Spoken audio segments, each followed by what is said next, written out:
the candidate of Democratic Party, Kamala Harris, and is set to be inaugurated in January next year. We also saw the victory of the Labour Party in the UK, beating the Conservative, who had been in power for many years there. We saw some elections in Africa as well, with opposition parties, staging a major upset against political parties that in some cases have ruled their respective countries for decades. That happened in Botswana. That also happened in Senegal as well. We had some off-season elections in Nigeria. It was also a year of protests as well. We had protests in different parts of the world. We had protests here in Nigeria. The hashtag End Bad Governance protest happened in the month of August with different reactions to that demonstration. Of course, we saw those who waved Russian flag. We saw how the government handled the issues. Some of the issues continue to generate reactions across the world, with the recent reports from Amnesty International, which indicted the Nigerian police force for some the ways their conduct during that demonstration, although the Nigeria Police Force rejected the report, saying it is false and a misrepresentation of what played out during that protest. We also saw the Nigerian government making some moves with the President Bola Tinubu through the Attorney General Federation, Lateef Fagbemi, filing a suit before the Supreme Court, and Supreme Court giving its ruling regarding autonomy for local government areas in the country. We also saw the minimum wage being raised from 30,000 to 70,000 after intense negotiations between the government and the labor union. Internationally too, the Russia-Ukraine crisis continued. It's been on for about 2 years now. Since then, we've seen Russia attacking energy infrastructure in Ukraine. We saw the ouster of Bashar al-Assad in Syria as well, with many concerns as to those holding the mantle of leadership in that country. In West Africa too, we saw a continuation of threats to democracy with different military coups and the dwindling influence of France in the sub-region. We saw the role played by Nigeria in trying to settle the issue, but now the three countries, Niger, Mali, have been given the right to exit that sub-regional bloc, later next year. There are also questions as to the diplomatic stance of Nigeria in that region, with Nigeria reportedly romancing France, much to the anger of the Nigerian government from the video that was making rounds some days ago about the information given to Nigerian government by Niger regarding Lokarawa and other terrorist organizations operating there. So there's a lot to unpack from the year 2024, and that's exactly what we'll be doing on the first 50 minutes of the show this morning. Let me just give you some sound bites of some of the events.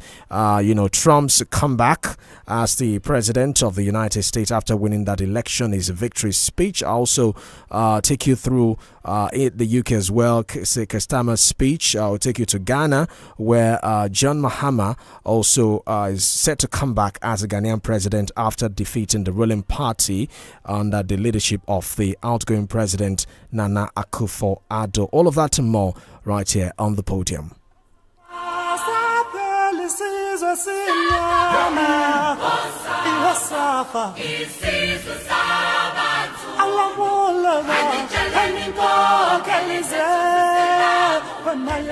America has given us an unprecedented and powerful mandate. We overcame obstacles that nobody thought possible, and it is now clear that we've achieved the most incredible political thing. Look, we made history for a reason tonight, and the reason is going to be just that.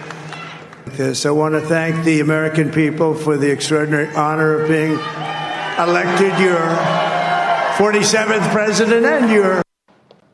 I have just returned from Buckingham Palace, where I accepted an invitation from His Majesty the King to form the next government of this great nation.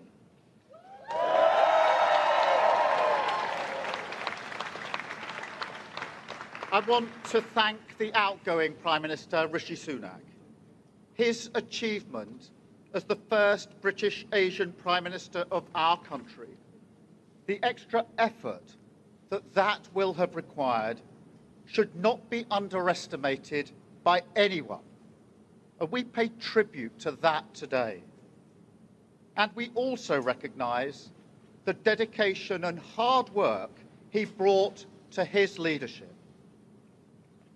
but now our country has voted decisively for change, for national renewal, and a return of politics to public service. The results of this election, as declared today by the Electoral Commissioner, show that the National Democratic Congress, with me, John Dramani Mahama, as leader, has just chalked one of the most emphatic victories in the electoral history of the Fourth Republic. We have therefore been bestowed with a very outstanding mandate by the good people of Ghana. I'm deeply honored and humbled to receive such an overwhelming endorsement from the Ghanaian people.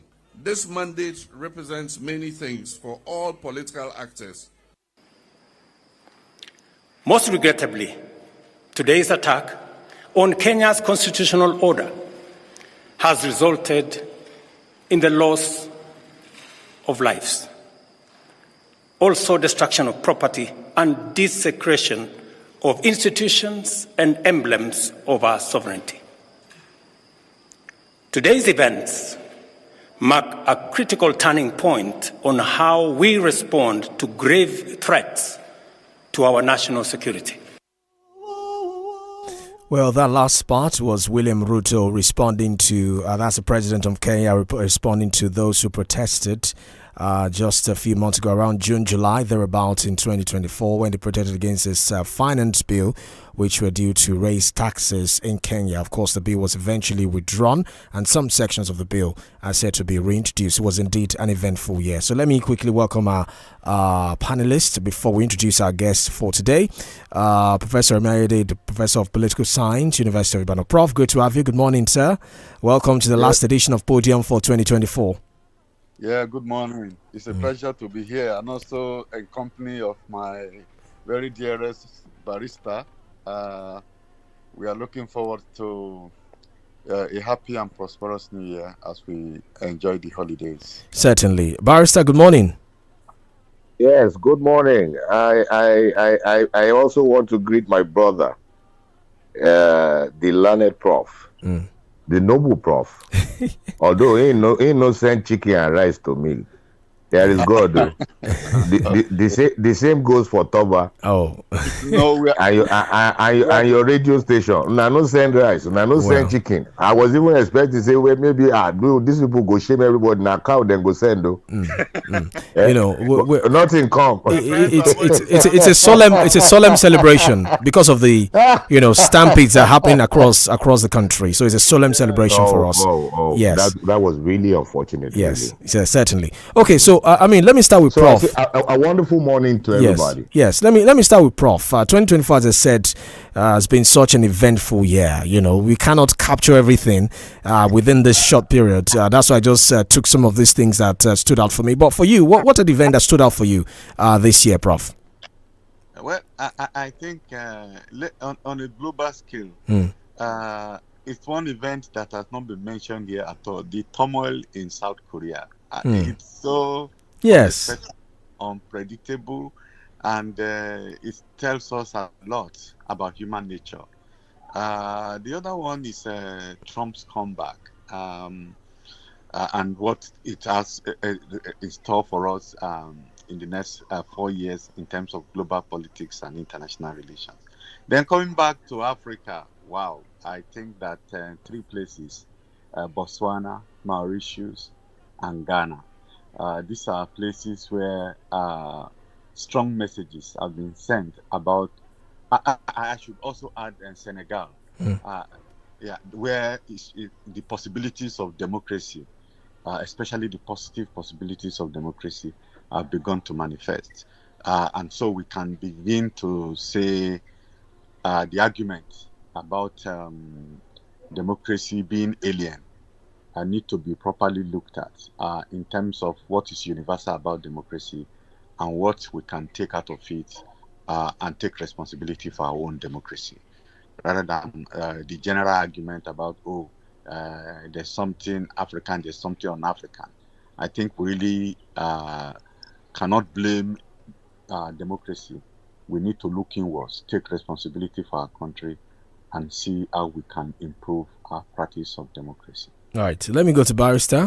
Which event would you say stood out for you so far this year? It was been an eventful year, Barrister. Oh, yes, it's really been an eventful year. I think majority of them, Prof already mentioned. So let me just take a few others. Like Syria, what happened in Syria?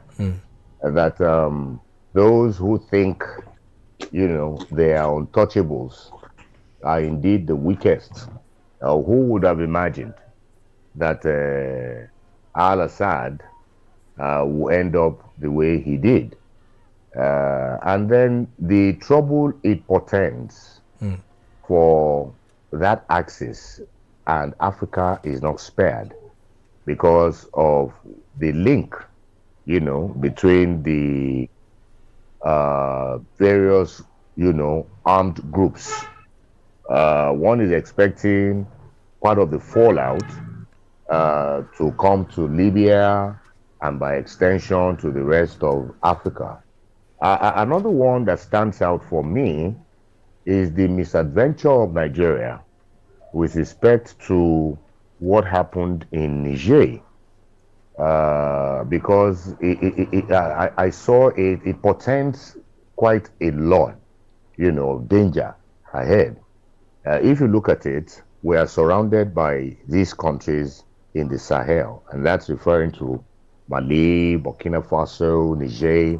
And for a very long time, these have been buffer zones for us, a way of checkmating the influx of terrorists, insurgents, armed groups, as you may want to call them. And the new position of Nigeria, which appears to be making enemies of its next door neighbors, I see as not going to augur well for the security and defense of Nigeria. So these are issues that really touch me. Of course, like I said, Prof already touched the major parts of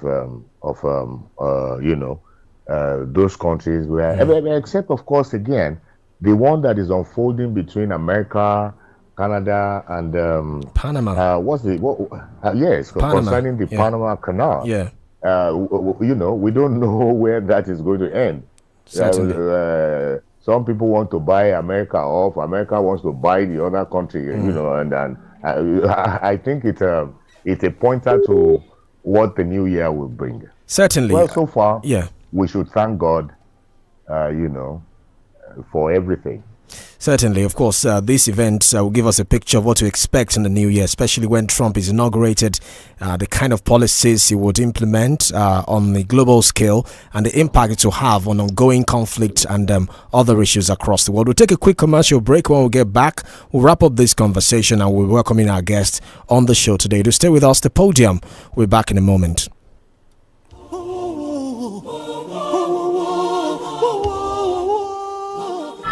Happiness is a choice that we want you to make always. Choose to be happy. Choose 32 FM 94.9 Ibadan. Start your day and have a good time. Even when you need to clear your eyes. And when you need to have the break time. If not tea, Papa Garita. Crema, Akivo Crema, Akivo Crema. Good time moments with Kivo Crema. Is it okay to make fun of our tooth gap? Let's have a talk. Colgate makes your teeth so strong. Stop cover your mouth. Not to do yanga with your smile. Brush your teeth with Colgate. Zero cavities and fresh breath. If you use a Colgate paste, not to do yanga with your smile. Brush your teeth with Colgate. Colgate, #1 oral care brand in the world. When I say golden, you say penny. Golden penny, golden penny.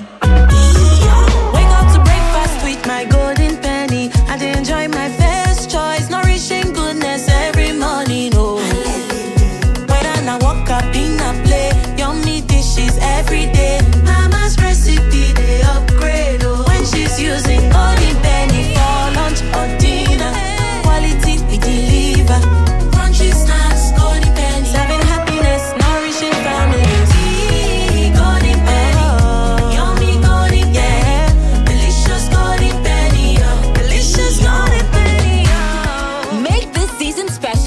Golden Penny Foods.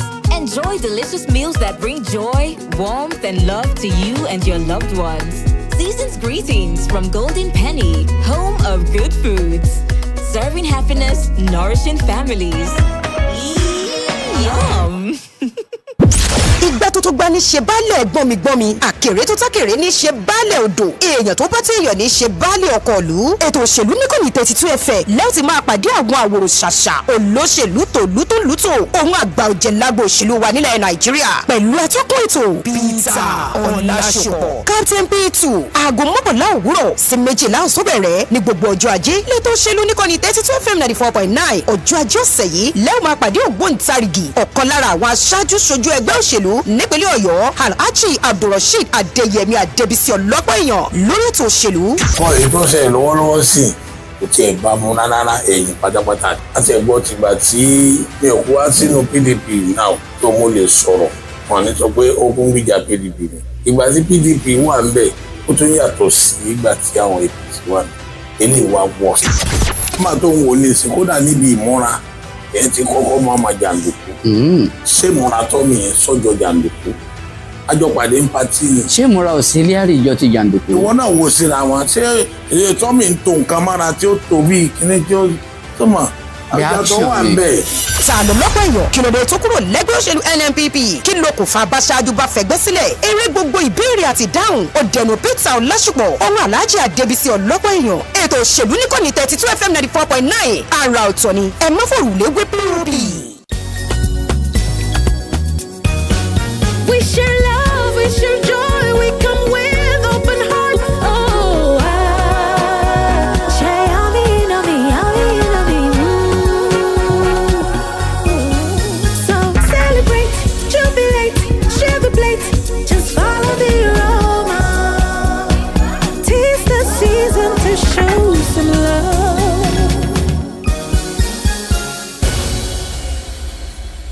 I'm in love.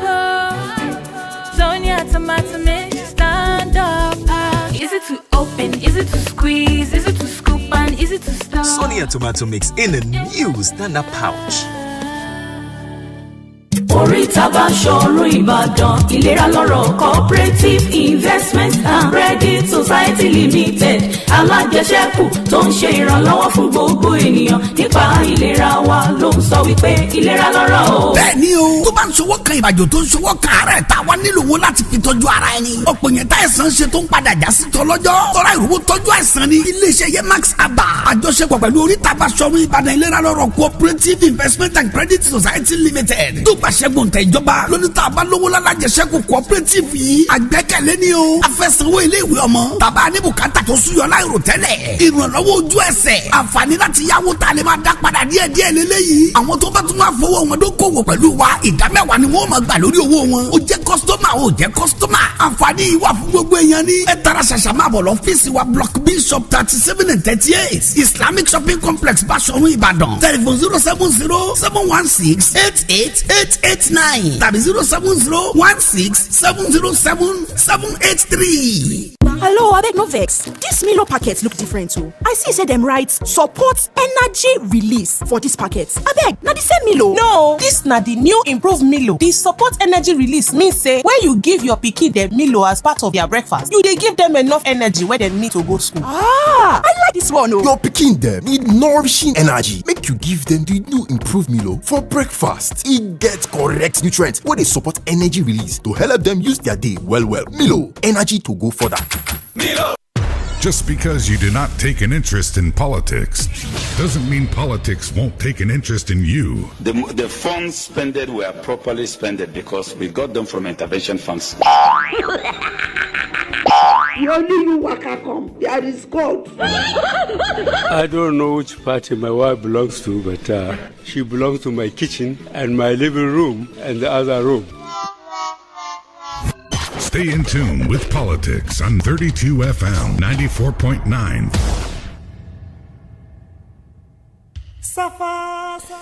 Welcome back. The Podium on 32 FM 94.9. Remember, we're live on Facebook, 32 FM 949 Fenye. We are also going to be opening the phone lines later on for you to be a part of the conversation and drop your comment, share the video, and like as well. So before we conclude the first part of our conversation, let me quickly introduce our guest today. Is Mr. OLORUNTOBA, the Senior Special Assistant on Public Communication and Social Media to the FCT Minister, former Governor of Rivers State, Nyesom Wike. Mr. OLORUNTOBA, good to have you. Good morning, sir. Good morning. Great to have you, sir. And let me say, the last time you were here, about a year ago, you had not taken up the portfolio in the FCT. So let me congratulate you on your recent appointment. Thank you very much. Yes, sir. Okay. So please be on standby. We want to quickly conclude the conversation we're having with the panelists. Then we'll come back to you. Please be on standby, sir.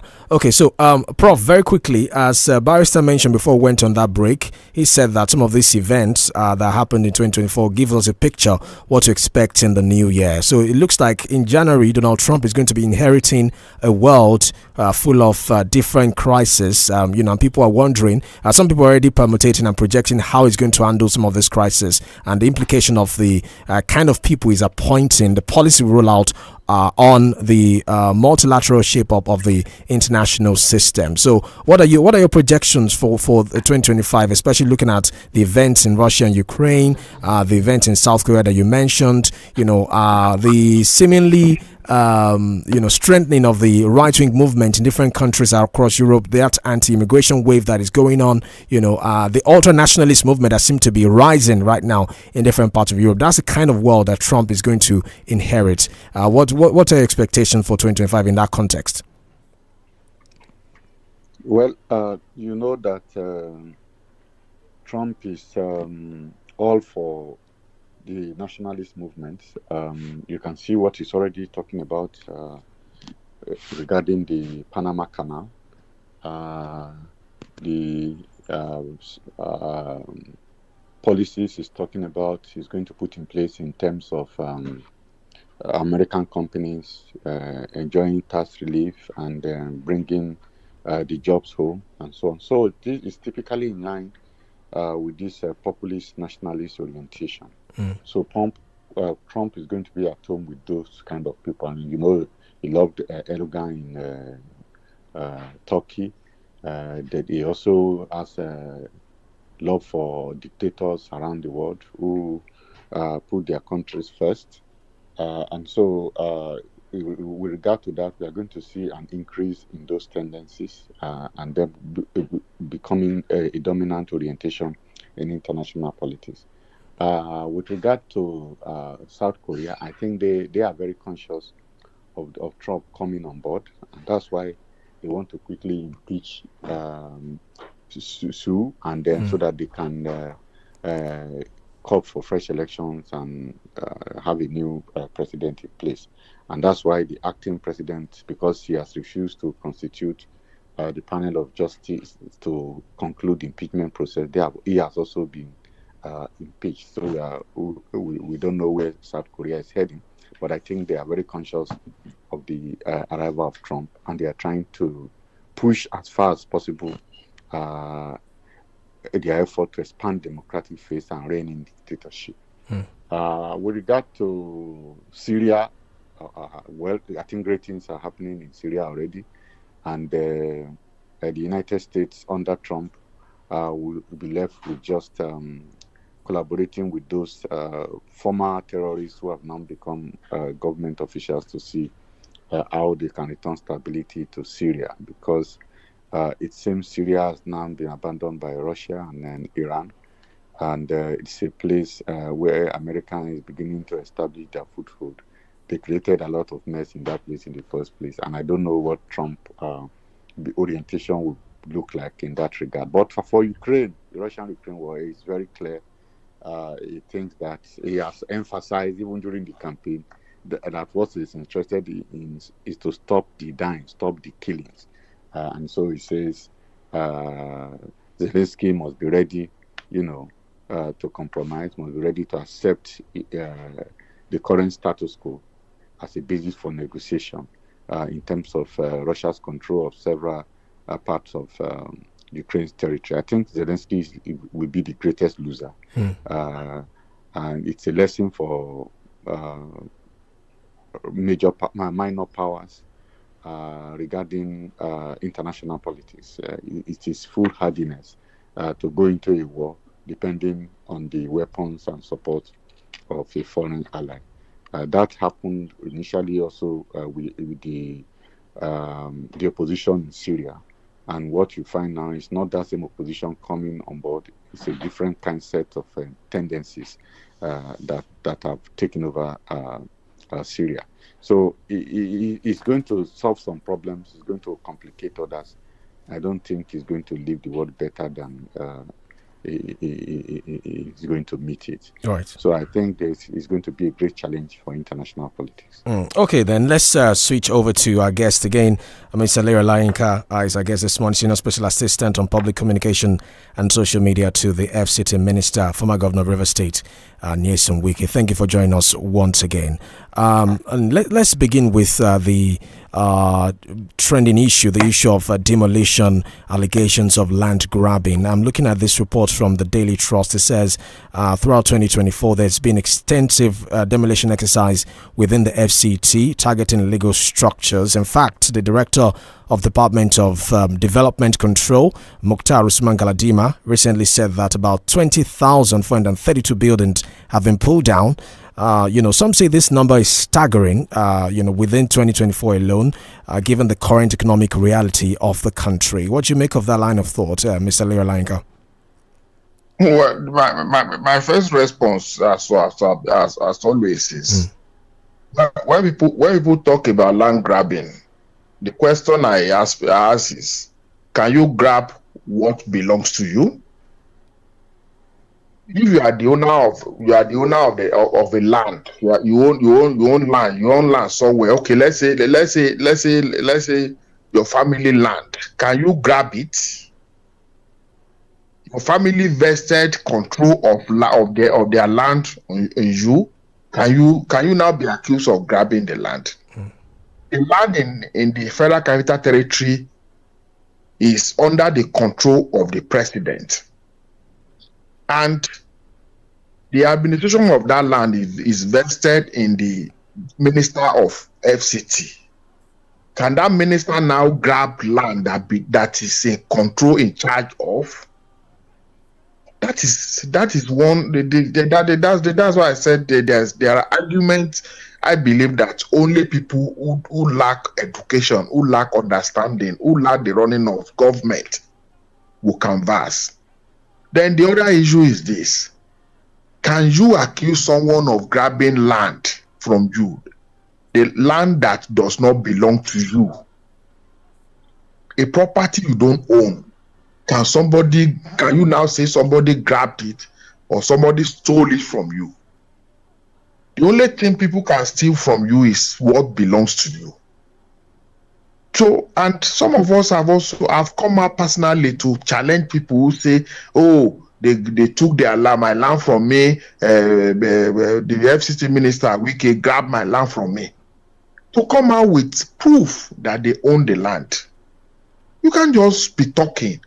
For instance, I've cited an example of a woman who got allocation to build, to use it, to operate on the land, to use land for park and recreation. Land are allocated in the FCT for land and lands that there are categories of land. Land for residential, land for commercial, green areas. Then there are lands where you cannot build anything. There are lands where they just allow you to run a park, like you just build a recreation center, build a bar with temporary structure. And this particular woman built a school and a church on that land. From the letter of allocation on any land, it is always clearly stated that if you deviate from the purpose for which this land was allocated to you, you automatically forfeit the allocation.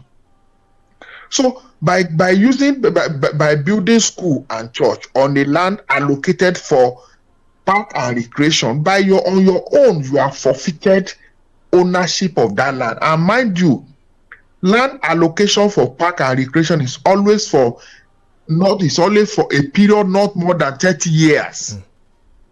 So when it is allocated to you, it is for a period that is not more than 30 years. That means that you don't even own it permanently. Then there's also this issue of the land by this woman that went on TV, Rita Lorry. That went on TV station to cry. Mrs. Rita Lorry. The story of the land. I have told this story many times. I told this story. I told people this story many times.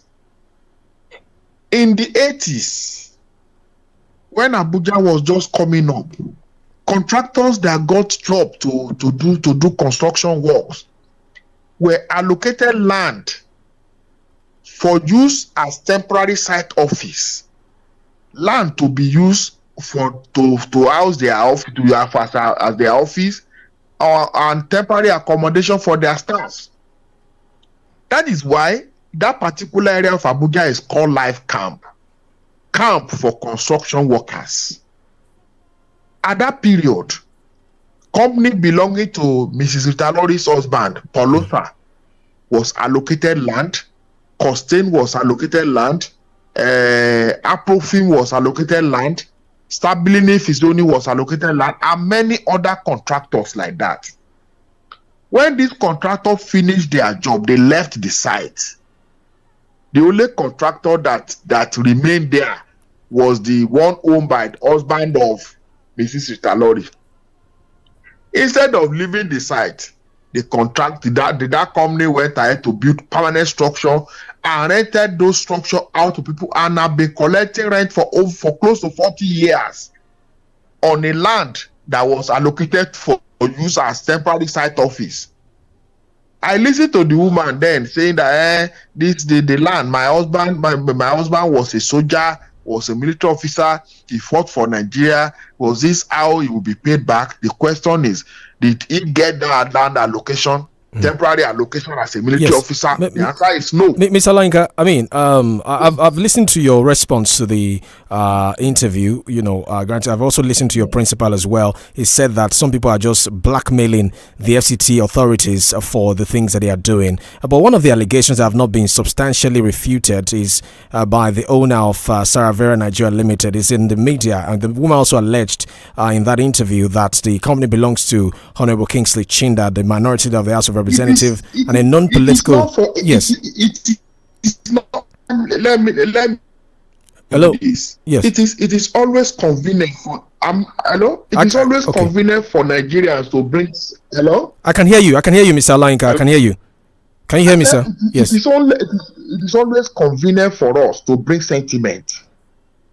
If I own land, whoever I choose to sell the land to, it's my business. It is not your business. If I sell the land to you, it is my business to so do.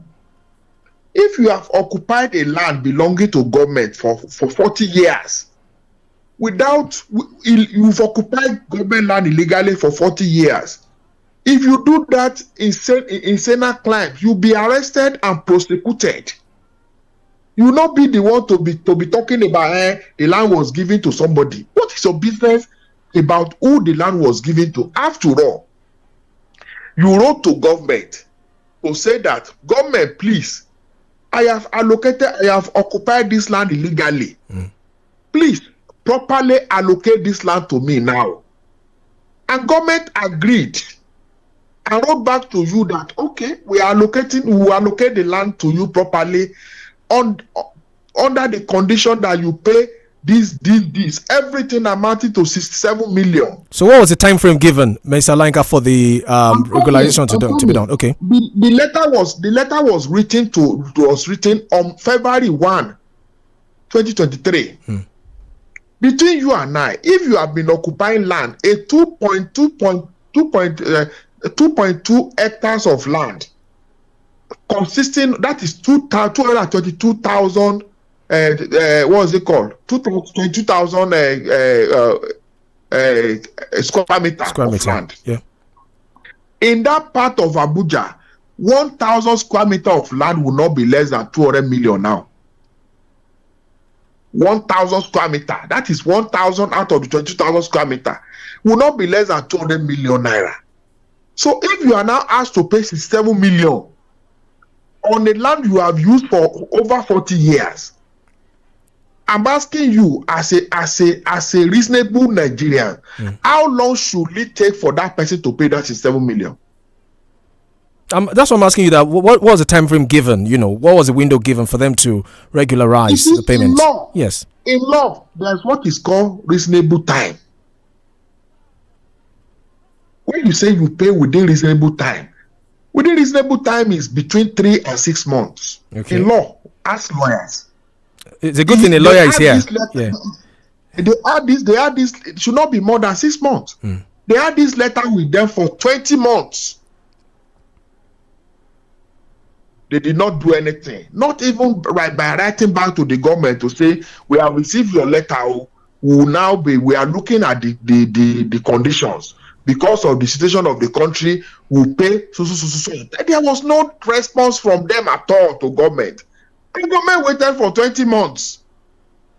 Government now saw somebody that was ready to pay, to buy the land and pay. And government sold the land to that person, allocated the land to the person, and the person made necessary payment. Whoever the person is, to me, it is not my business. But do you think it raises... Mr. Olayinka, sorry, quick one. Do you think it raises, concern, especially, or it affects the perception of your principle in a negative way? Because people want a government that is transparent.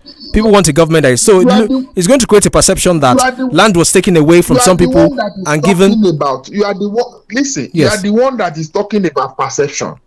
You are the one that is... You are the one that is raising the issue of sentiment. Number one, the entity that got the land, is the entity qualified to buy the land or not?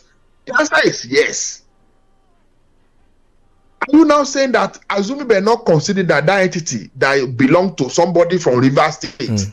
So because YUSUF is FCT minister now, anybody from Rivers State can no longer get land in Abuja. So because somebody has won with YUSUF before, that automatically disqualify him from getting land allocation in Abuja. Or is that what we are saying? Because you are journalists now, and you have called me to be on your program for a couple of times. So if I'm now FCT minister now, you cannot get allocation in Abuja. Is that what we are saying? Okay, let me go to our panelists. We have two panelists, Mr. Olayinka. We have Professor Remi Ayede, Department of Political Science, University of Ibadan. We also have Barrister Yomi Ogunlola as well with us. He's a legal practitioner. So when you mentioned the issue of the law, I said it's a good thing that we have a learned person here with us. I think I should start with Barrister first before we go to Prof. So Barrister? Hello, Barrister, are you with us? Yes. Yes, thank you very much. Well, I cannot but agree with Larry, on the concept of reasonable time within which to carry out an act, But of course, it has to be situated within the context. I may not agree with him that it is 3 months or it is 6 months. I think it will depend on the context. Within reasonable time in some situations can of course even be a year. So it depends on the context. I don't think I want to fault the submissions of Larry and of course his principal. I have always said something. For as long as we do not allow the law to work in this country, for that long we will continue to be in the mess that we are. As he has established, majority of the people who are complaining now have not complied with the law. They have not complied with the law, and the law is there to punish wrongdoing. So if anybody has done wrong, it ought to be sanctioned by law. It is the only way we can organize our society. If we leave out the law and allow sentiments to reign, then we are laying a foundation for a failed state. So I want to agree with him that the law be allowed to take its course. Right. Where anyone finds that the law is not being applied and other primordial, considerations are being employed, then we can scream foul. But for as long as it is about the law and seeing that the law is obeyed, I am on all fours with him with respect to this issue. But the question I want to ask Larry is this. It's not got to do with land, except, of course, if you still want to push the land issue further. My own question is on the beggars that YUSUF has decided to rid Abuja off. I want to ask, where does he intend to take them? Is it to drive them, away from Abuja alone? Does it just stop there? Is there a program, a proper program for the rehabilitation of these beggars? Or it is just a blanket, get off the streets and nothing more? What? You are, number one, beggars have categories. There are categories of beggars.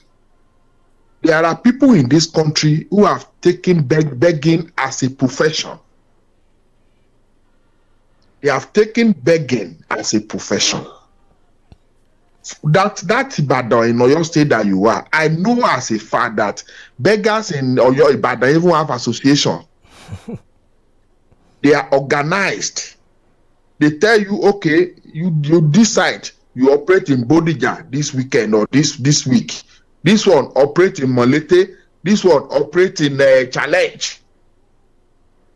When you are dealing with those type of beggars, are you going to be talking about rehabilitating them?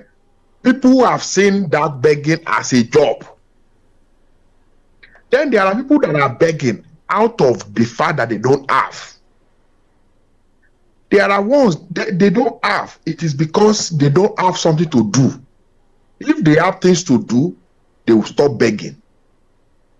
Then there are some that are begging maybe because of disability. They are begging. So dealing with those categories of beggars, the way the government will deal with them will be different. The ones that want the ones that you can rehabilitate are the ones that genuinely in need. And I can tell you as a Nigerian that those ones that are genuinely in need, that are begging genuinely, are not up to the numbers of those who have taken begging as a job. If you have taken begging as a job, you cannot be talking about government rehabilitating you.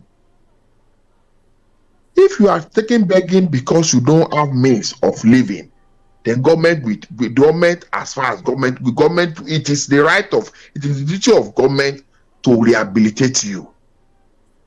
If you have taken begging because of disability, it is the duty of government to rehabilitate you. And that is the approach of the FCTA, that is Federal Capital Territory Administration, looking at those issues. Then there are people that are also using begging to commit crime. There are people that are using begging to commit crime.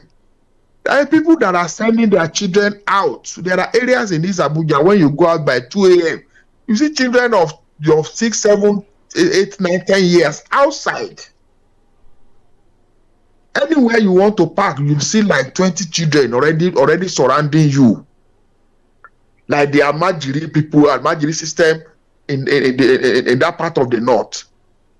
So, but sorry, Larry, sorry to interrupt you. You are breaking it down, but the minister himself did not categorize these beggars as you are doing. I don't know. He didn't categorize them. The minister would policy statement is made by head of an agency. It is now to be broken down by those who will implement.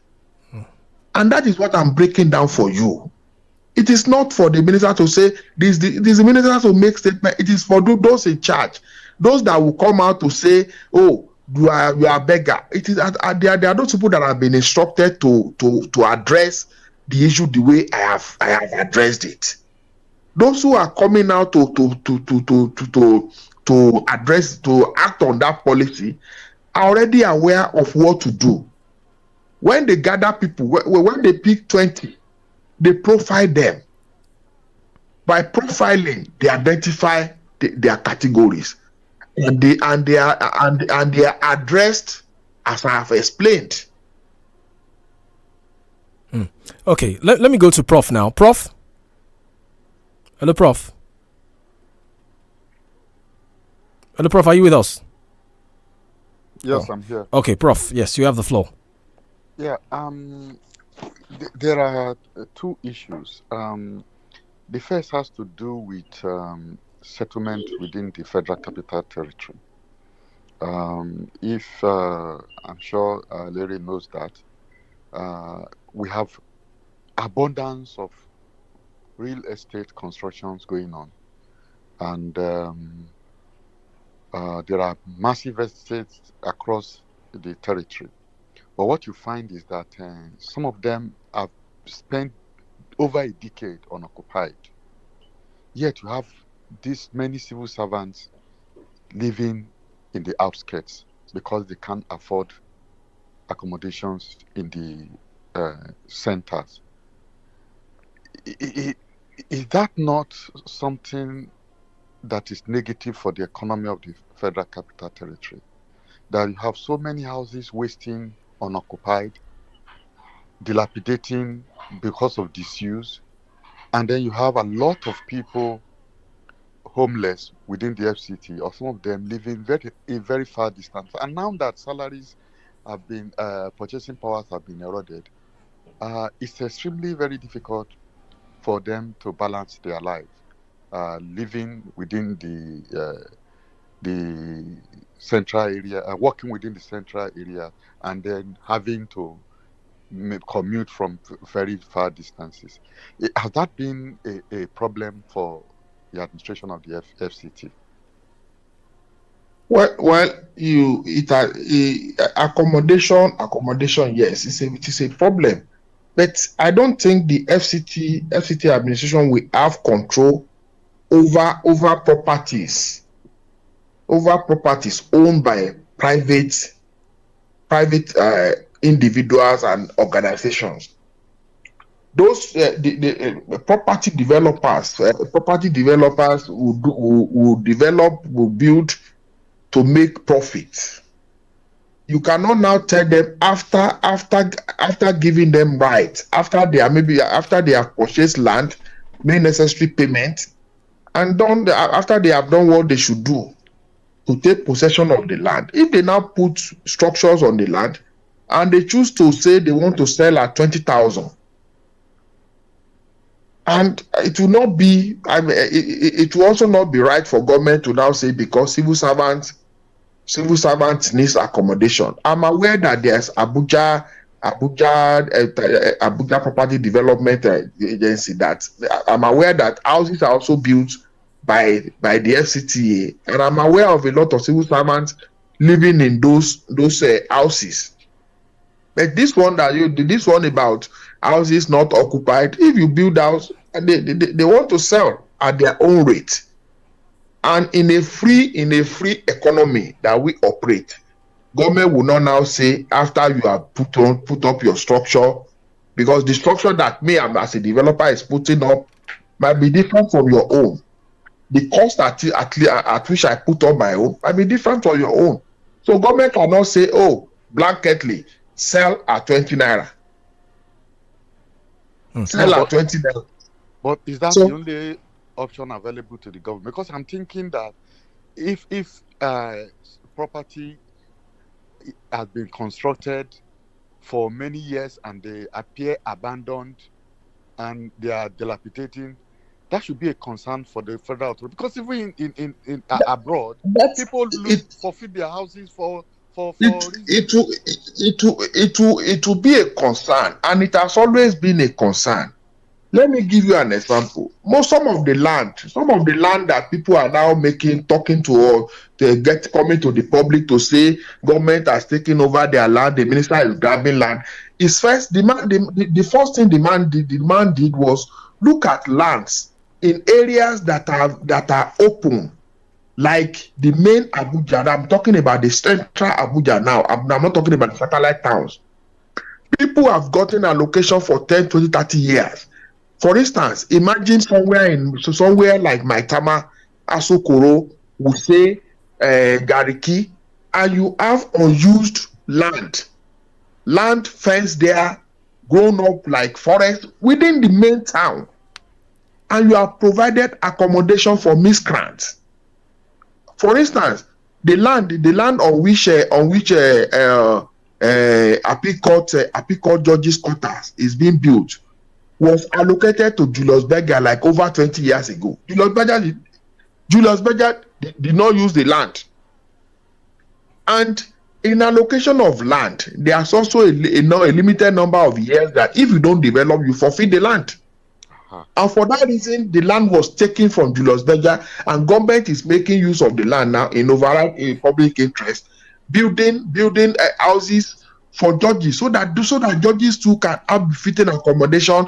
It's not that at least they have somewhere secured for them to do their job, to accommodate them.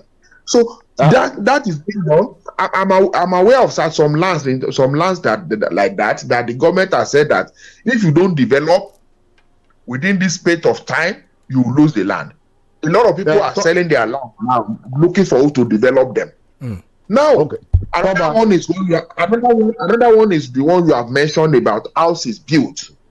Maybe after resolving the issue of undeveloped land, the government will also have to move to houses built unoccupied. Okay. There might also be need, like you said, I agree with you that houses already built should not be left unoccupied. Okay, Toba, please allow me to come in here. All right. Since it is still related to land. All right. There is this one that has always bothered me. I see that Larry has concentrated mainly on the metropolis of Abuja. I am looking at the satellite towns like Nyanya, like Dutse, Alaji, like Buari, and the rest of the stuff. The impression we have is government acquired all of these lands as part of the grand plan, but there appears to be some traditional owners of the land who are still claiming title and selling the land to Nigerians. I saw quite a number of that. Somebody offered me land too, somewhere around Buari then. But I didn't buy it because I knew that all of these lands must belong to government as per the original plan. So, and I want to believe that all these, traditional owners of land had been compensated by government. Why is it that they now have an adverse claim to lands in those areas, and they are still selling to buyers? I don't want to call them without notice, but they are still selling to buyers. What is the position with those satellite towns with respect to land ownership? Well, in FCT, all land in FCT is vested in the government. That is under the control of the minister. That is all land in the FCT. So, before we used to have this idea of area council land, and most of this land you are talking about will fall under that category, area council. And most of the people having issue on land purchase in Abuja are people who were like deceived to buy land under the area council. It is area council land that you find somebody buying, and 3-4 people laying claim to ownership of that kind of land. And that is why the first thing this minister did when he came up was to cancel that idea of land, area council giving land to people. Now, all lands in the FCT are properly operated and allocated by the FCTA. So anybody who is interested in land business now, we know the first thing, your first step is go to the Abuja Geographic Information System, AGIS. And what you need to do is to pay like 10,000 naira for a search. When you pay that 10,000 naira, because the map is there on their system, they will officially check for you the land you are talking about, where it is, where this, the plot number, everything has been done. But the problem with our people is that with Nigerians, we are always still seeking to cut corners. Even to pay that 10,000, a lot of people will not want to pay. You now go through somebody that you don't know, and the person brings you report that is not official. If you pay, you get a report that is official, properly documented. It is until that you can begin to. Until that is done, that is when you can begin to. You can go ahead with the land dealing. But as of today, all land in the whether in satellite towns or everywhere, is under the FCT. Right. Nobody. So now. Let me ask this. Now, for those people, are you saying that for those people who bought from supposedly land-owning families or area council land, that government, they are not going to forfeit their land? They only need to regularize their title. Is that what you're saying? They will have to regularize their title. Okay. Regularize their title. Get a proper allocation, field allocation, get acknowledgement, make payment. Then that will be get government allocation, make payment. And the good thing now is that getting CFO under the FCTA is now as simple as ABC. Right. It is no longer what you wait for 2, 3, 4, 5 years to get. The moment you conclude all your payments, nobody even need to look at your face. Right. Nobody even need to know who you are. You get your CFO within 2 weeks.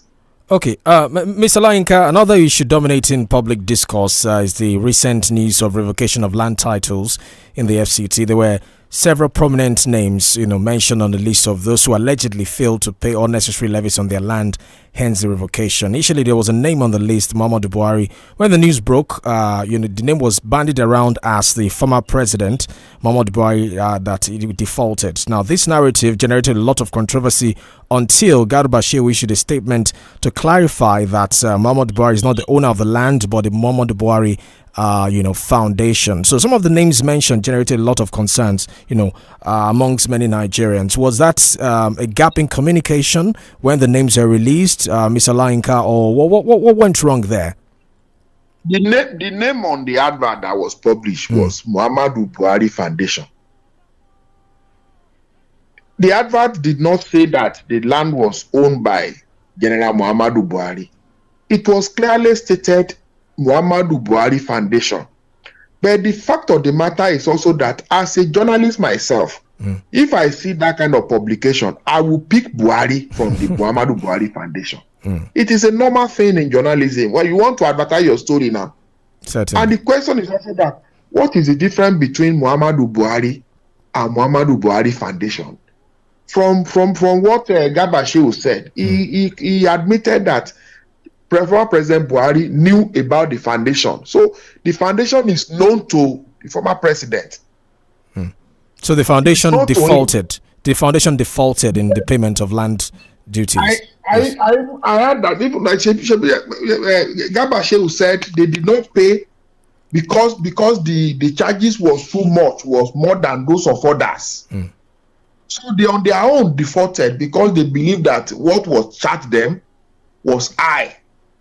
And the question is, you are not the one. If I have a land to sell, you are not the one to tell me how much to sell my land. Government own the land, government fix the price. And if you are paying, if your own payment is 1 million, and the payment of another person is 1.5, you never can tell. The location of your land might be different from my own. The purpose for which your own was to be used was designated one. For instance, there are lands in Abuja that are designated for commercial use. You cannot build residential house there. There are areas in Abuja that are designated for residential. You cannot build filling station or build hotels there. So if your land is allocated for commercial use, common sense should tell you that what you pay will be more than the land allocated for residential use. Okay, there were also outcries some months ago when the FCT administration reportedly demolished duplexes and bungalows at Sabon Lugbe. At the time, Mukhtar Galadima, director of Department of Development Control, said the structure were illegally erected by land grabbers without the approval of the authorities. But the Home Builders Association of Nigeria, a property developer and part owners of property in Sabon Lugbe, accused the authorities of deliberately wanting to confiscate their land and redesigning the area. I mean, all these allegations are coming out from different sides, but are there any substance whatsoever in this allegation, especially this one in Sabon Lugbe? You see, the question is, when you have claim against government, don't just go to the media. There are agencies of government, there are places in government that you need to go to. But the problem with our people is small thing. We are in the media talking. I know as a person, even before I got this appointment, I know people. I know developers that are building houses on land without without any approval from government. I know. Shebi, we have talked about Mrs. Rita Lori now. People occupying government land for over 40 years, putting structures there, renting the structure out to the public and collecting money for 40 years. And when this thing happened, what did they tell the public? Oh, government is grabbing our land. They are giving the land to the minister's crony. The question is, as a developer, do you just go to somebody's land and start building houses? If you just enter my land and build houses, you are wasting your money now. There are approvals even after getting your CFO, you get a plan, approved plan, and all those things you have to do. Ask them, did they do some of these things? Do you just go to people's land and start erecting structures because somebody just say, okay, take the land? If you in law, if you have your land paper, everything complete, and government or someone enter your land, demolish your structure, you have the court to go to now and make claims, collect damages. If they know that they have their paper, they have everything, why are they not in court up to now? Why are they not in court asking the court to say this thing was improperly done, was illegally done? Government should come and pay. That is the most sensible thing to do. But most of them don't have paper. They don't have anything. I know. Mr. I have a friend. Okay. Yes. I have a friend who is a developer. He told me by himself that he left the land, though. He left because he was already selling the land to people, and he told people that this land, I don't have the paper that I have found out that the paper is not genuine. And he stopped selling. That is a reasonable person. And that is what most of these people that come out and tell you that they are developers do. If properly they have what they should have, they have made payment, they have CFO or at best right of RFO, that is right of occupancy on the land.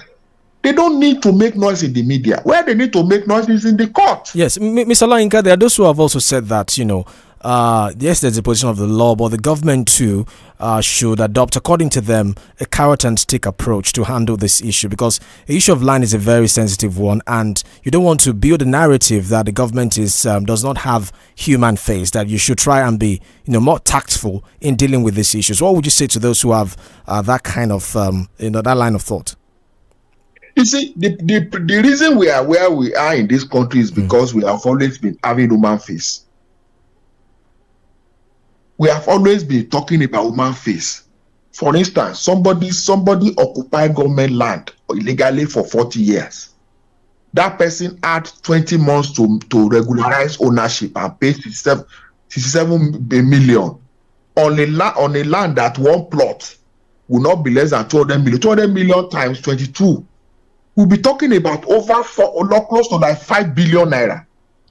And those people refuse to pay government 67 million for 20 months. And you are talking about human face again. Which human face you want government to have? Which other human face? For instance, the ones that was published last week. The first publication was on October this year, October 5 precisely, and names of 3,752 or 270 something or 3,200 plus people were published. They got land allocation over 6, 7, 8 years ago. No payment has been made. No payment was made. And government published their names. And out of that 3,000 plus, 2,500 plus paid immediately, leaving 762 people. If based on a notice by the government that if you don't pay by 2 weeks, we will revoke your allocation. Over 2,500 people paid. So what happened to the remaining 700 plus? Why did they not pay? Then the government did not also do anything until October 5 till December, until like over 2 months. Over 2 months, that 700 plus still did not pay. I beg, which human face are we looking? Are we asking for again? Okay, I'm coming. Yes, government gave you notice and gave you ultimatum of 2 weeks. That ultimatum was extended to 2 months. You still did not pay. Which other human face are we talking about? Mr. YUSUF, I asked the question because I know it's a very sensitive issue. We've seen it happen in different states where governors have had to contend with different communities, on a land issue. It's a very sensitive one. But let me quickly, divert away from there. It's still a bit related to it, but it's about, the relationship between your principal and the senator representing FCT in the National Assembly, Senator 𝐒𝐈𝐒𝐂𝐃𝐈𝐒. Both of them don't seem to have a good working relationship since they assume their respective offices. And those who say, look, you need a synergy between the minister and the senator for the FCT to move forward, because both leaders definitely have good intentions for indigents and residents of the FCT, but they need to work together here to make this happen. We've seen both of them, 𝐒𝐈𝐒𝐃𝐈𝐒, for instance, worked out in the Senate when the issue of demolition was initially brought up before she came back and apologized to her colleagues. Your principal to have been credited to have made some statement about the senator, even saying that she will not be re-elected in 2027. What would you say to those who say that, look, Governor YUSUF and Senator 𝐒𝐈𝐒 must work together, have a good relationship, synergize for the benefit of the people? Well, that is for people who don't also have understanding on the workings of government. Okay. It is not compulsory that, for instance, Senator 𝐒𝐈𝐒 is representing FCT. She's in the National Assembly. Whatever she wants to do in the National Assembly, it is not the business of the minister. Because the minister, the governor of FCT is the president too. The president has only delegated his powers to the minister. So the minister acts in accordance with the directives of the president, of the original governor of FCT.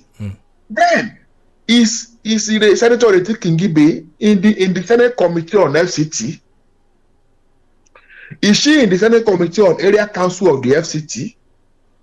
Is she in the House of Rep Committee on FCT or House of Rep? She's not in any committee related to the FCT. So, what is her function? As a senator, your function is first is to your constituents. You have right to also push things for your constituent in the National Assembly. Next, the committee where you operate. So for what purpose will the minister be looking for Ireti Kingibe? She's not in the appropriation committee. She's not in the FCT committee. She's not in the area council committee. Yeah, but Mr. Olayinka, I mean, for those who have the argument, they say, by virtue of the Supreme Court ruling in the presidential election, they say FCT should be treated as a state. And we know at the state level, governors have relationship with their lawmakers. They meet with the National Assembly caucus from the state. They synergize. Yes. FCT ruling on what? No, like the status of the FCT, that is a state, So the minister is, like a governor, so to speak, in the FCT. So governors of the 36 states to have relationship with their lawmakers representing their states. They work together. They have, each state has a National Assembly caucus of their senators, pushing bills, synergizing with the governor. So maybe that's the angle people are coming from, that, you need to have that good relationship. Yes. The minister does not have power to say that he wants to push bill. FCT is not a state, it's a ministry under the president. It is just like you are saying that, the minister of works now, because he's from Eboyi, he should not be coordinating the National Assembly members from Eboyi. And Wike is minister just like other ministers. He's not a governor. The owner of the FCT is if Ireti Kingibe want to do anything on FCT, the person she should go to is the president. It is not the minister. The minister acts as directed. Okay. All right. The minister is directed, though. Okay. She is the president. Then the issue is this. You also mentioned about the minister saying that Ireti Kingibe will not be elected. Yes, now she will not be elected. That is what politicians should say. Because they are not of the same party. No. Or will you say somebody who is not from your party should be re-elected? All right, let's go to Prof. Prof? Yeah, I think this conversation has been quite interesting. Yes. Still on the question of inequality in Nigeria, and because we also talked about beggars. And I talked about abandoned properties and people not having access to accommodation in the FCT. We also talked about the satellite towns, and people have also talked about development going on in the main part of the federal capital, while the satellite towns are often neglected. I think there was a time the minister visited one of these satellite towns and saw schools in very bad shape. I'm just wondering, in terms of social policy, it's not just about taking people from the street as beggars, whether they are criminal beggars or they are the natural beggars or they are beggars with genuine reason to be begging or not. What's the social program that the FCT has to improve the welfare of those downtrodden? Because it's a big problem now, and that's why the begging thing is just a symptom, of a larger crisis. Inequality is high in Nigeria, but it is doubly high in the FCT, and poverty sits side by side with wealth in the FCT. What's the program of the FCT for this downtrodden part of residents? Well, I've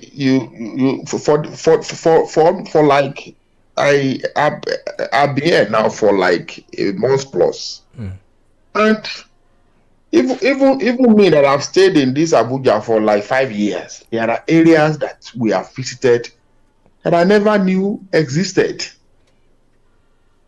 I never knew those areas existed until now.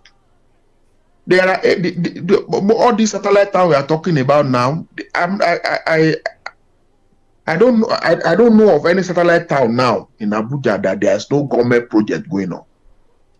First is accessibility. If you don't have road, how do you get accessed? Even amenities that you are talking about, security and so, how would they work? And that is what the minister is doing. Fixing road. There are areas where there is no road at all, virgin roads being constructed. Virgin roads in the last 2-3 weeks, roads were flagged off. Kabusa Road, Pai Road in Kwali local government, and Kwali local government is like going to Lokoja. Roads in Abaji. I'm aware of in Kwali. I'm aware of roads worth like the distance of like 37 kilometers. They constructed to villages. So the first thing the government is doing in terms of the satellite town is to build access roads, which they never had before. At least most of these people are farmers. If they have road, they can also be able to bring their farm produce to the town to sell.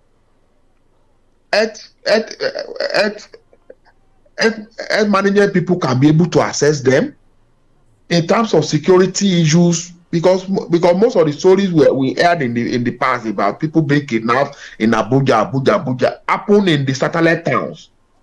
And when people are kidnapped, how do you when there are security issue, how will security people even get to them when they don't have road? So, and that is what the minister is doing. If you go in Buhari, in Pai, in Kabusa, in Gwagwalada, in almost everywhere, Duse Alaji everywhere, road constructions, there is no construction going on everywhere. Then again, in Abuja is not like other states, most other states where local governments are tied to the apron of the state government. The area council here operate on their own autonomously. So they're also doing their best to service their own area councils.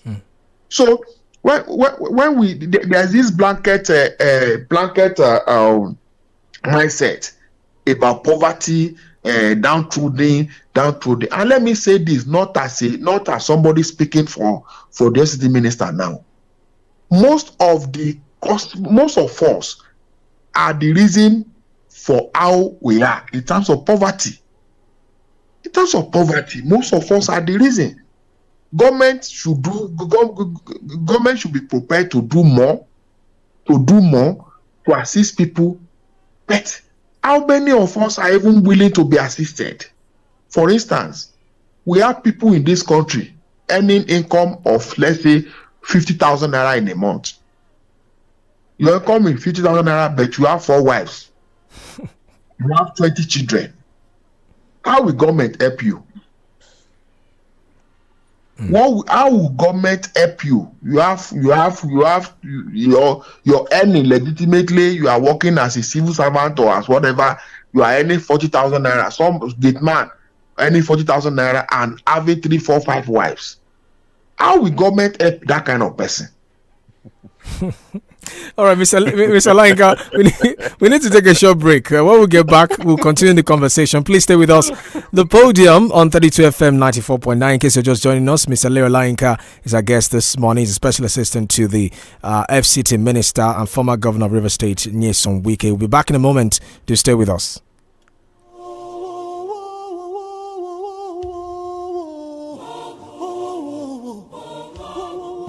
FM 94.9. ẹ̀yin ará àǹfààní pọ̀ nínú yíyan clean and classy fún títọ́jú ilé àtàgbègbè àti pípa oríṣiríṣi kòkòrò nínú ilé. à ń mú iṣẹ́ wa lọ́kùnkúndùn. àwọn èròjà tá à ń lò kò ní ṣe àkóbá fún ẹ̀yin àtàwọn mọ̀lẹ́bí yín àti ìlera àyíká. àwọn irinṣẹ́ àti ọ̀nà ìgbàlódé la fi ń ṣiṣẹ́ wa. àwọn akọ́ṣẹ́mọṣẹ́ wa dángájíá. ìdùnnú yín pẹ̀lú àbájáde iṣẹ́ wa ló jẹ́ wá lógún. Ìbàdàn ẹ kú àmójúbà clean and classy láti ṣàjọyọ̀ bíbalẹ̀ wá sílùú Ìbàdàn àti ṣètò ẹ̀bùn tó dáyàtọ̀ fún ogún àwọn oníbàárà wa àkọ́kọ́. ẹ pè fún èyíkéyìí nínú àwọn iṣẹ́ wa kẹ́ ẹ jàǹfààní ẹ̀dínwó tí kò láfiwé. ẹ pè sórí 0805 173 0803. a wà ní nọ́mbà 14 Sanusi Akere Street Olúyọ̀lé Estate Ìbàdàn. ẹ má jẹ́ káǹfààní yìí fò yín rú o. ẹ káàbọ̀ sí clean and classy. à ń dáàbò bo àwọn èèyàn a sì ń mú kí ìgbé ayé rọrùn. When I say golden, you say penny, golden penny, golden penny. Wake up to breakfast with my golden penny. I enjoy my first choice, nourishing goodness every morning. Oh, whether I walk up in a play, yummy dishes every day.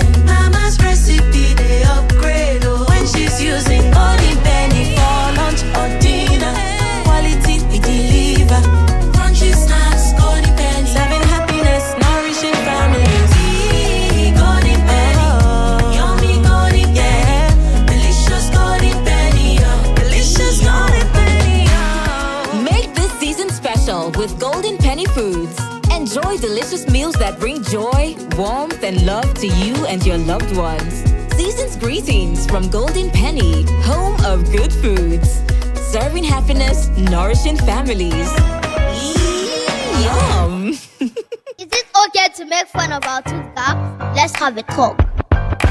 Colgate makes your teeth so strong. Stop cover your mouth. Not to do yanga with your smile. Brush your teeth with Colgate. Zero cavities and fresh breath. If you use a Colgate paste. Not to do yanga with your smile. Brush your teeth with Colgate. Colgate, #1 oral care brand in the world. Guys, let's go and get seats at that table with Semovita. Sorry, this table is reserved for the bride's family. Do you know who I am? I'm the older brother of the sister's last uncle who married their first cousin. Everybody wants a seat at the Golden Penny Semovita table. Golden Penny Semovita remains my soup's first choice. It's made from premium wheat and fortified with vitamins and minerals to provide a wholesome bowl food that pairs well with Nigerian soups. Golden Penny Semovita, my soup's first choice. Start your day and have a good time. 𝐃𝐈𝐒. Even when you need to clear your eyes. 𝐃𝐈𝐒. Or when you need to have the break time. 𝐃𝐈𝐒. If not tea, Papa Garita. 𝐃𝐈𝐒. 𝐃𝐈𝐒. Good time moments with 𝐃𝐈𝐒 creamer. 𝐃𝐈𝐒.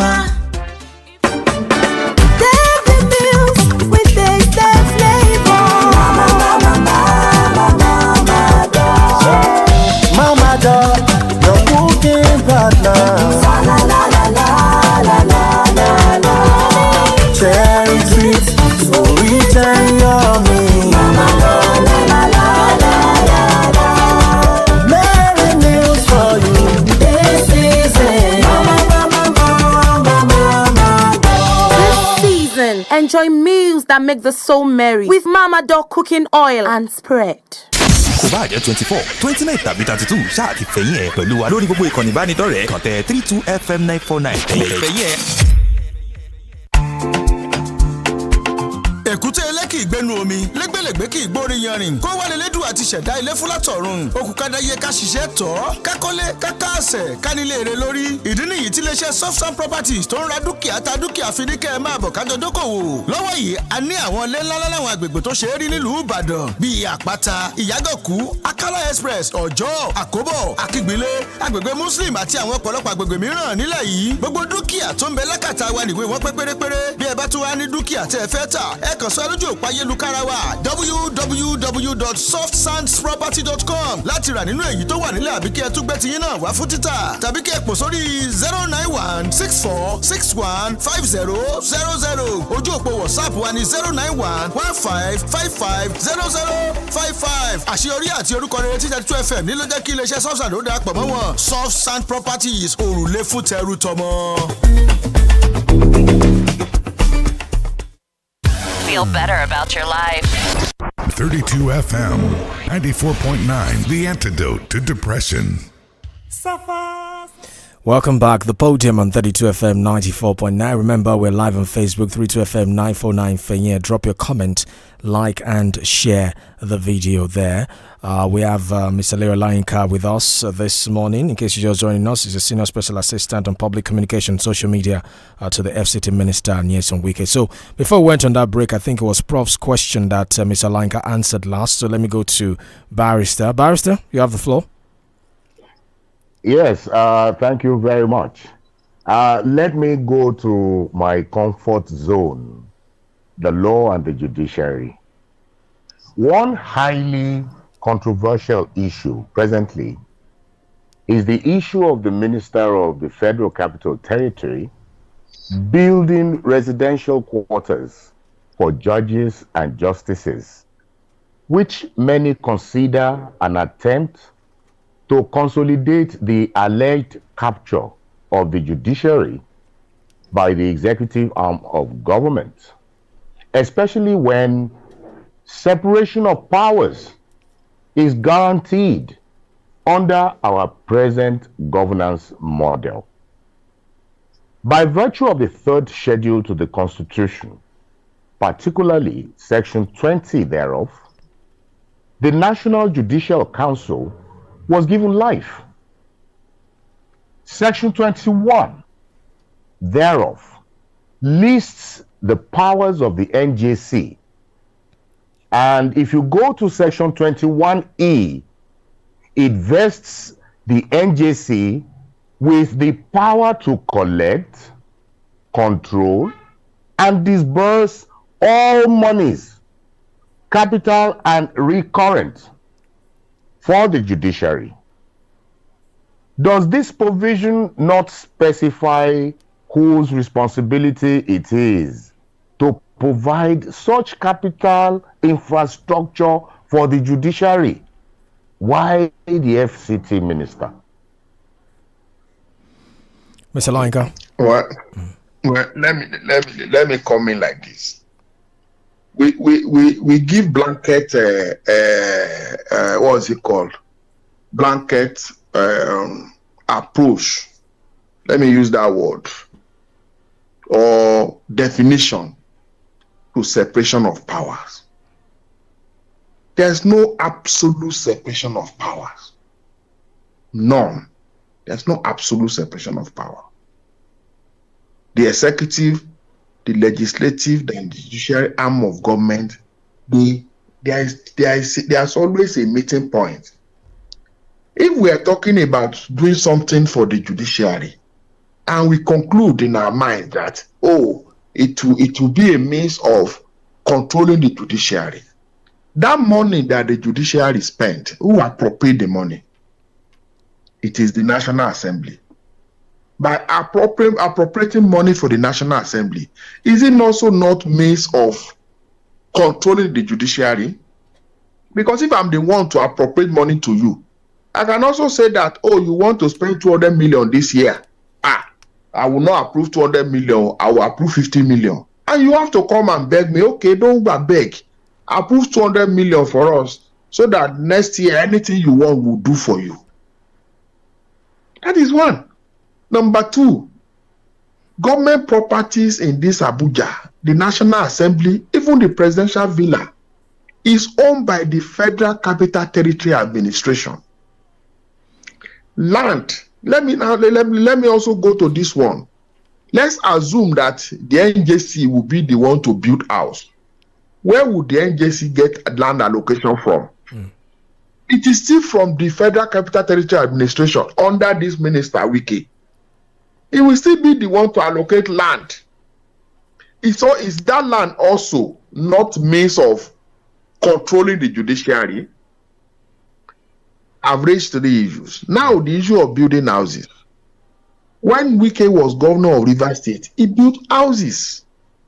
The law school in Bayelsa was majorly developed by the government of Rivers State under YUSUF.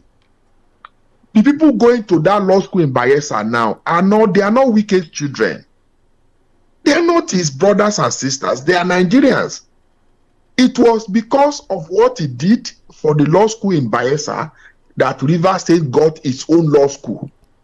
And all the structures in Rivers State Law, in Port Harcourt Law School, was built by the government of Rivers State under this same YUSUF. We also say that doing that for the law school was a means of controlling the judiciary? No, Larry, I want Barrister, let him answer. Sorry, let me get you this in so that you can sum it all together. I'm just getting to that now. Okay. Right. The house being built in Abuja are in 2 folds. It is a judge's quarter for the FCT judges. Judges in FCT are the owners of the quarters. They will live there. When they live there, then the one for appeal court, when they live there, when they are moved out of Abuja, they leave the premises. Another person it is not permanent. It is not as if you are building houses and dashing judges. You are building the houses, and for them to stay in one environment, one secured environment for a moment when they are working. When they leave the job, they leave the houses. No, Larry, can you allow me come in now? Yes, you can. So, are you saying that good intention can invalidate the provisions of the Constitution? Because by virtue of Section 1 of the Constitution, the provisions therein have overriding effect on everybody and every institution of state. So, are you saying the fact that okay, a governor has altruistic motives for doing something, then the provisions of the Constitution should be subjugated? Well, if you see, even if the Constitution says that your parents are the ones that must pay your school fees, Abi, does that stop me if I see you? Does that stop me from assisting you to pay that school fees? If the Constitution says that, is it okay for this year now? Are we also saying that the judiciary did not also undertake their own capital project? The fact that the judiciary have power, they have fund to do that, does it also stop? I've mentioned the issue of Nigerian Law School by ESA. Yes. Don't the law school have budgetary provision to build houses? Should that also stop people from helping? That is the question. Should that stop people from assisting people? The fact that the NJC is empowered to do this, and this. Who tells you that financial strength that you talk about that comes to NJC is enough to also carry out those responsibilities? Does that also stop highly spirited organization from assisting? I've seen people in Ado-Ekiti, where I am from. The NBA secretariat was built by Chief Babalola now. Don't NBA have their own fund? Should we also say Babalola as a lawyer was doing that to control the minds of other lawyers? Right. I wish you partook in a discussion that took place on the NBA Ibadan branch. Sometime ago, it was used as justification, to support Afe Babalola over Dele Rotimi's case. So that is exactly where I am going. All right. Right. Mr. Lang.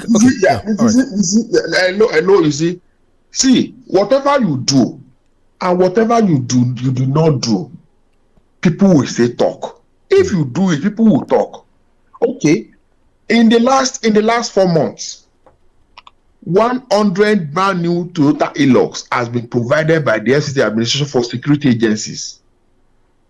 Don't these security agencies have budgetary provision for to buy vehicles? But the minister has also looked at them and said, oh, they need to be supported. And he is supporting them. Despite that they have their own budgetary provision to buy for that kind of support. Right. So that somebody is doing that should not be construed. Number one, this person is a lawyer too. He's a life bencher. He's a member of that profession. Mr. Leroy, let's see if we can take some calls. 0705 5000 949 0829 7000 949. Those are the numbers to call. If you want to be a part of the conversation, drop your comment on Facebook 32FM 949 and like, share and comment on the platform as well. 0705 5000 949 0829 7000 949 or 906 2000 949. So, Mr.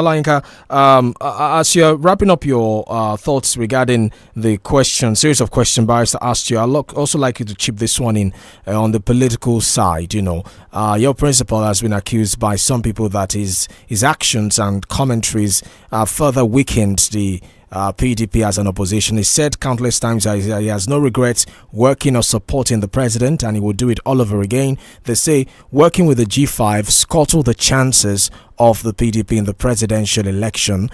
They say his actions, in Rivers State has also sort of weakened the structure of the party, with the APP emerging in the local government election held in Rivers State some months ago. So what would you say to those people who say, Nyesom Wike is acting as though he's untouchable within the party and he needs to be disciplined by the party structure? let me take it from your last statement. Discipline by the party structure. If the party structure feel that they feel to discipline, they should discipline him now. Abi, he's not the one that will say, "Come and discipline me." If the party structure feels that they want to discipline, you see, our people talk because they just must talk. When they know that they cannot reach you in whatever you are doing, they resort to talking. YUSUF is the one that is weakening PDP. Was YUSUF the one who, as a sitting vice president in 2003, frustrated the effort of the PDP to win Lagos State? 2003 now. I'm talking about 21 years ago. Yeah. Was YUSUF the vice president Atiku Abubakar who frustrated the effort of the party to win Lagos State? If PDP had taken Lagos State in 2003, you and I know the implication. The PDP was going to take Lagos. Atiku frustrated that effort. In 2019, Atiku was in Lagos. He openly apologized for the role he played. In 2003, in 2007, was it YUSUF that joined that joined President Bola Ahmed Tinubu to form Action Congress, under which Atiku contested as president, even as assistant vice president of PDP? Was YUSUF the one that caused that one? Was it YUSUF in 2014 that led the rebellion that took PDP out of power? If Atiku had not led that rebellion, PDP would still be ruling Nigeria by now. PDP will still be in power. Was it YUSUF that caused that one? Was it YUSUF that went to APC in 2015?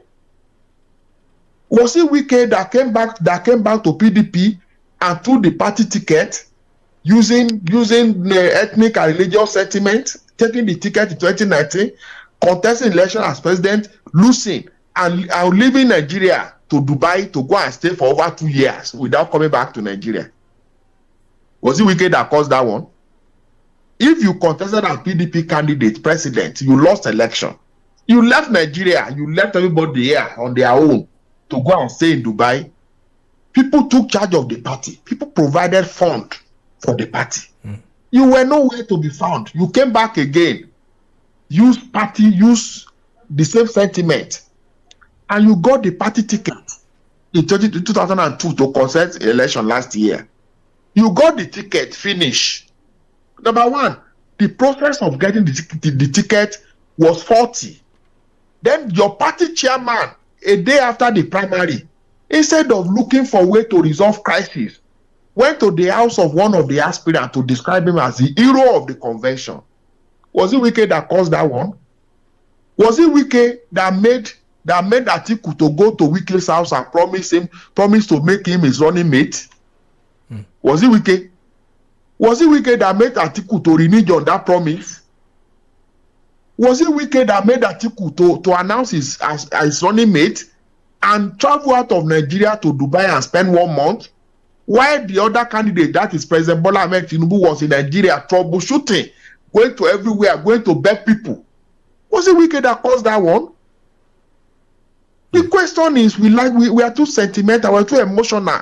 When we mention stuff like this, and some people will say, let us leave that one. Can we leave the past and just focus on the future? It is not possible. Now, is it YUSUF that is still talking about contesting election in 2027 to be president, when we know that there is rotational presidency now by convention, by just understanding? The South is having the president, and the South will have it for 8 years. It is a must. It is a must for the South to have president for 8 years. And you are from the North. You are talking about contesting. And I've said this several times, even before I got here. I will still say it this morning. The only way PDP problem will be solved this morning is for Atiku to come out and say that, see, my party members, I will now be a statesman. I will be the leader of this party. I will not contest in 2027. If he comes out to say that and he works towards it, there'll be the issue in the party will be resolved in no time. Okay. But he won't do that. Yeah. Let me go to He Prof. won't do that because those following me will keep telling him that he's the only one that can win election for PDP. 2019 he lost. Last year he lost. They will still tell him that he's the only one that can win in 2027. Let me go to Prof now. Prof? Okay, Prof, hold that thought. Let me take this. Hello. Hello. 0705 500949. Prof, are you with us? Yes. All right, go ahead. Yeah. I think that the lady has provided sufficient justification for his principal's position on the PDP. But I think he still has a lot of... Hello, good morning. Good morning. Hello, Prof, please hold that thought. Hello, good morning. Good morning. Good morning, sir. Yeah, this is Benga Mario calling from Akpata. All right, go ahead. Sorry, you have to manage I'm in the public transport. So All right, go ahead. Now, on the issue of UK is just a single entity in the country. And if not for President Bola Ahmed Tinubu that makes UK come and to give me a ministerial post in this present regime, I think by now UK would not have had the chance to considering looking at the politics of India as today. Now, Wike can only brag because he's Minister of Federal Capital. Now, he believes he's the Lord over everyone in the country, which ought not to be. But the only thing that I knew that power is transit. Wike will only be there for just a period of 4 years that the terminal will last, or whatever, the maximum 8 years or whatever. And by then, all those things like those laws, all those measures he has caused in the while he's the minister, will be reviewed by an incoming administration. And some people that you have collected their land, their unjustifiably, the land might be given back to them. And you can collect there was a video sometimes ago where Wike was threatening some of the Abuja residents that came to him that for people because their land was being taken by them.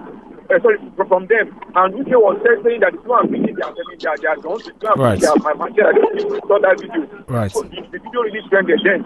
And so I think. Right. Oh, so sorry. Okay, Prof. I'd like you to finish your thoughts, and then Mr. Lanka will react to that. Prof.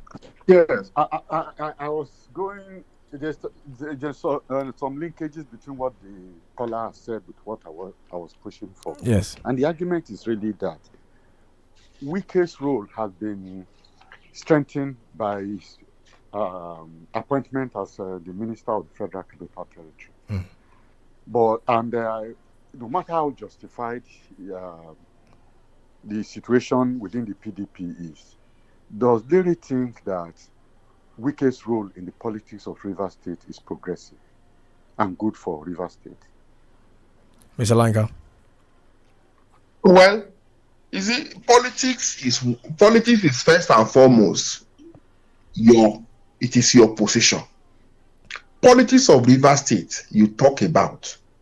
I'm sure you are talking about the issue between the issue of the governor of Rivers State and all that. Yes. So a lot of us have gotten into a discourse on this out of emotion and sentiment. Out of emotion and sentiment. I had this discussion with somebody 2 days ago. There is difference between you coming out to say you want to come and contest election to be governor, and somebody bringing you to come and contest election as a governor. If you are not going to like the smoke, the smell in the kitchen, don't go into it. Me, I am a blunt person, clear-minded person. If you know that this person is a bad person, he wants to make me governor to control me, don't accept offer to be governor now. You cannot accept my offer. I'm talking not like Wike spokesperson now. Yes. You cannot accept my offer to be governor and now regret what will happen thereafter. That is assuming we're not considering all these things people are talking about. So if you have agreed to me making you governor, because people will say, but he was voted for. Could you have been voted for if you were not candidate of the party? Whoever that emerged as candidate of the party will have been voted for, just like you. And let me also say this here. There is difference between, like I said, you coming to be governor on your own, and a political family making you governor. The political family headed by Wike made Fubara governor. Fubara is a member of that family. Every other person in the family are also qualified to be governor. And everybody in the family is qualified to be governor just like Fubara. It's a simple matter. Good morning. Yeah, I'm Jide. I'm calling from. Mr. Lainka, please hold on. What are thoughts, sir? Let's take this call. Hello, good morning. Hello, good morning, Mr. Thomas. Good morning. I'm Morning. Jide. I'm Morning. Jide. I'm calling from Calabar. Right, Good go morning, ahead. Prof. Good morning, Mr. Lainka. Now, I want to how will I say it? Beg Mr. Lainka is in the midst of politicians and is a professional in politics. Now, the issue in Abuja, the issue between the first city minister, Mr. Wike, and those lands that were revoked. Now, one thing is, I understand we have the Ministry of Lands and Town Planning and all that in Abuja. Why can't the issue be the Ministry of Land versus those people, instead of us seeing the name of Minister Wike every day in the newspaper on this? I think Nigerian politicians should be allow institutions to work, not to be allowing themselves to be put in the forefront of every issue. It is not his job to be tackling land buyers, landowners, and those who are supposed to. I mean, whether they're. I'm not saying it's not right. I'm not saying it's wrong. But one thing is, it should have been better if it has been Ministry for the Department of Town Planning in Abuja versus those people. So they should be like, that kind of a thing. So that's my. But then I want to ask me a question. Is former principal still in PDP in Ekiti State, former governor Ayodele Fayose? All right. So yeah, let's. Okay. Well, let me ask. Mr. Lainka, hold on. There's another call. Mr. Lainka, hold on. So you put everything together. Hello. Hello. Oh, okay. So go ahead. Mr. Lainka, go ahead. Let me answer the last question first. Okay. Ayofauche is still in PDP. Me that I'm talking to you, I'm still in PDP. Okay. I'm still in PDP. Right. I'm still participating in the activities of the PDP. Most of the membership card people are carrying in my local government as of now were card that I provided money for two months ago. So Ayofauche is in PDP, and he has said it clearly that he's not leaving PDP. If he leaves PDP today, he's not going to be a member of any other party. It's a straightforward matter. Then on what he raised about allowing institution of government, there is a department in Abuja, Department of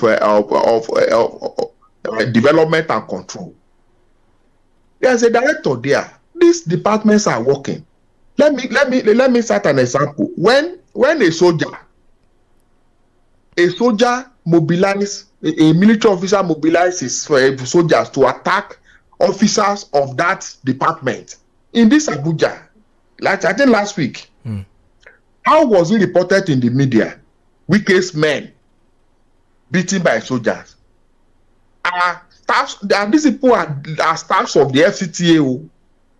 They were beaten by soldiers. The media reported as they called them Wike's men. Then how are staffs of FCT Wike's men? So the question is, the media itself is a problem.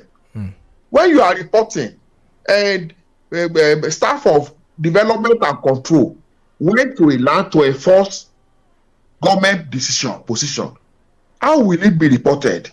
Wike's men, Wike check land, Wike issue notice to demolish house. In the notice to say leave this house. For instance, I went with the minister to a location in Wuyi, Abuja here. Out of Abuja, there is a place they are called Ruga Settlement. That Ruga Settlement has over 10,000 people living there.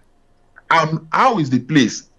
The place is there are cashew trees there. People just use plank, some carton to construct shanties.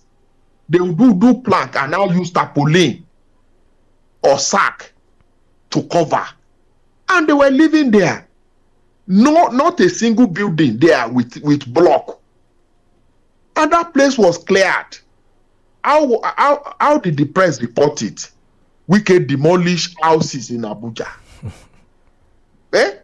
We went there together, and those people told us that That time was the 22nd time that government will clear that place. Government has cleared the place 22 times. Government will clear the place, send them out of the place, they will come back there. And Wike did it the 22nd. Previous government to have done it 21 times. Wike choose to clear the place, clear the Ashantis, 22nd time. How was it reported? Wike demolished houses. And I ask question, which houses? In the art of, it's just like in Bodija. People in one location putting a plank, just put plank, put a tarpaulin or sack on top of it to cover for rain, and they live there. And Palm Press will report it. Oh, some people will go there and go and do video. They have demolished houses. Shanties, where government cannot account for a living. Right. Close to that place was close to that place is a rail line. Rail line is there. Train passes through that place every day. And you have people living there unaccounted for. And you want government to allow that to continue to happen. Right. And how was it reported? Government demolished places, houses in this hard time. Right. Government is sending people out. Whereas the people living there, what they are doing is, government, please relocate us to another place. We know that we don't own this place. But they are begging government, and government is looking at relocating them. Meanwhile, the public is shouting that he has demolished houses. That is the issue. Right. Okay. We're wrapping up, Mr. Layinka. We're wrapping up. Barrister, as we wrap up, final round of question from you as we wrap up with Mr. Layinka this morning. Yes. Thank you very much. I have a question before I go to my rounding up. Okay. I am not very comfortable with the submissions by Larry on Rivers politics. Okay. Especially when I know that this submission of his now contradicts his earlier position while on this same program some time ago. So I want to ask him, are you justifying godfatherism in politics? There is godfatherism everywhere. You see, there is godfatherism everywhere. We should not stay in our houses on the street and be pretending. There is godfatherism. Even in religion, there is godfatherism. Pastors have godfathers. Pastors, clergymen. They say they're spiritual fathers. Spiritual fathers. They acknowledge that they are spiritual fathers. Yes. They acknowledge it. In Yoruba, they say, so there is God. Don't rule it out. People will always help people to get to position. There will be conditions. No, okay, let's even take that one out. There have been court rulings about Rivers, about House of Assembly, saying that the Martins-led House of Assembly is the authentic House of Assembly. As those orders of the court, judgment of the court be obeyed by the governor. When the court is saying that this is the House of Assembly, and you are governor, you are taking budget to 3 people. It does not make sense.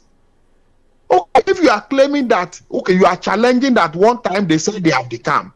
Court has not ruled on that. The court has ruled that they are the House of Assembly. What is the governor doing about that? Nigerians are not asking questions. They are not saying that, okay, this governor is flouting the law.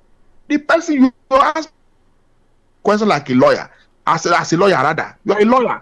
If a court rule, either rightly or wrongly, it has to be obeyed until another court set that judgment aside. Right. There is a valid appeal court judgment on the House of Assembly in Rivers State. Right. There's a judgment of the appeal court saying this is the speaker. As the governor obeyed that judgment, the answer is no. We're wrapping up now, Mr. Layinka. We're wrapping up. So, Barrister, we're wrapping up. Yes. Thank you very much. Larry, you have quenched our thirst. You have quenched our thirst for information and knowledge from your very robust fountain. We love to reciprocate by making you laugh. This is the laughter station as a therapy for the time. So let's make you laugh. Now you are hobnobbing with the big boys in Abuja. Anything for the small boys? Well, I'm not hobnobbing. I am relating. Okay.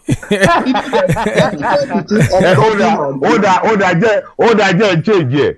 Now that you are relating with the big boys in Abuja, anything for the small boys?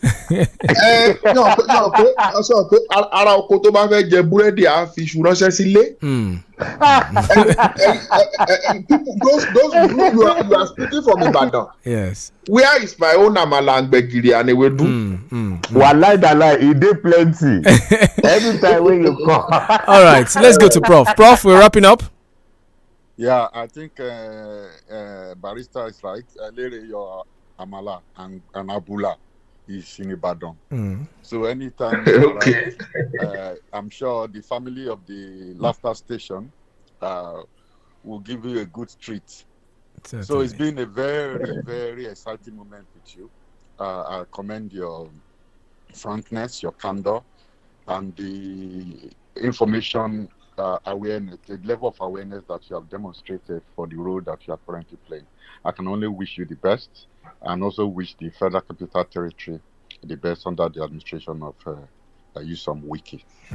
Thank you so much, Barrister. Thank you, Prof. Thank you, Mr. Lere Lainka, for joining us on the podium today. Special thanks to my producer, Agbolabo Famous Cole. Thank you to our listener for sticking to us throughout the year 2024. We wish you an amazing 2025 in advance. The next edition will be the first edition of the podium for the new year. My name is OLORUNTOBA. YUSUF. Enjoy the rest of your week.